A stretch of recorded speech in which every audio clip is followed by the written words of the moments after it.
See the microscopic structure of the kidney. It is composed of 1 million functional units called nephrons, but only few number of collecting tubules.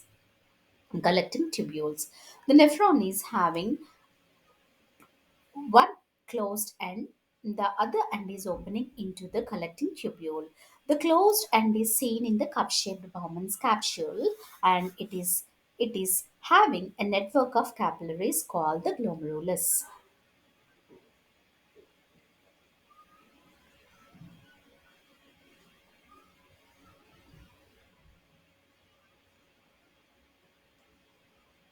Right from the glomerular capsule, the rest of the nephron is about 3 centimeters long and it is seen in three parts: proximal convoluted tubule, loop of Henle, distal convoluted tubule, and the collecting ducts.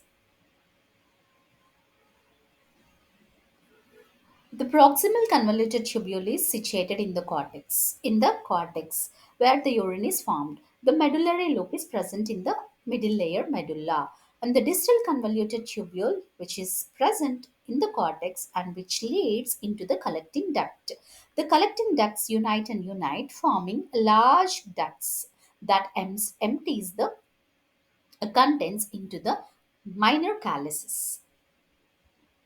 Now we will see the urine formation process. There are three processes involved in the urine formation. One is simple filtration, selective reabsorption, and secretion. Now we will move on to each step details. Simple filtration. The blood is entered into the glomerulus through an artery called efferent artery. This artery divides into network of capillaries called the glomerulus.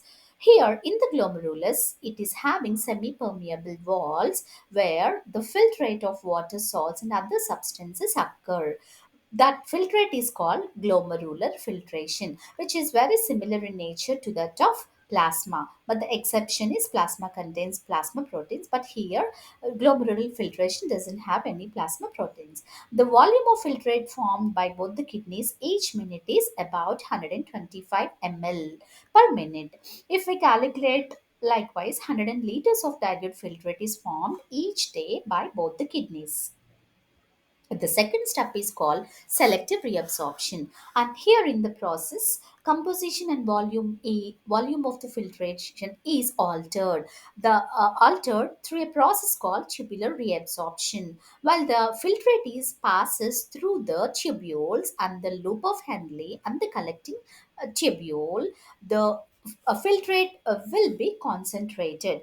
The efferent artery, which is an artery leaving away from the glomerulus and passes down to the nephron, which divides into further capillaries which is called peritubular capillaries. These peritubular capillaries forms the networks surrounding the proximal Henle loop and the distal convoluted tubule. While the contents of glomerular filtrate is passing through this tubule, here there will be a process called reabsorption takes place. This reabsorption takes place only through peritubular capillaries. What will be reabsorbed here? The glucose and the amino acids, which are important nutrients required for maintenance of fluid and electrolyte balances. As we have calculated earlier, 180 liters of diluted filtrate is formed each day by both the kidneys, but the urine formation is only 1.5 to 2 liters each day. So what will happen to the rest of the filtrate? About 99% of the filtrate is reabsorbed into the blood through the peritubulary capillaries, and then leaves the nephron and then reaches to the renal vein. And now we will move on to the other step called secretion. So secretion is a third stage of urine formation. Here the blood flows through the secretion generally occurs as the blood flows through the glomerulus, but the substances in the filtrate, the substances like the foreign materials and the toxic drugs may not be cleared from the blood by this filtrate, because this filtrate is only remains at a shorter period of time in the glomerulus. Such substances, the toxic substances and the foreign materials, will be cleared by secretion.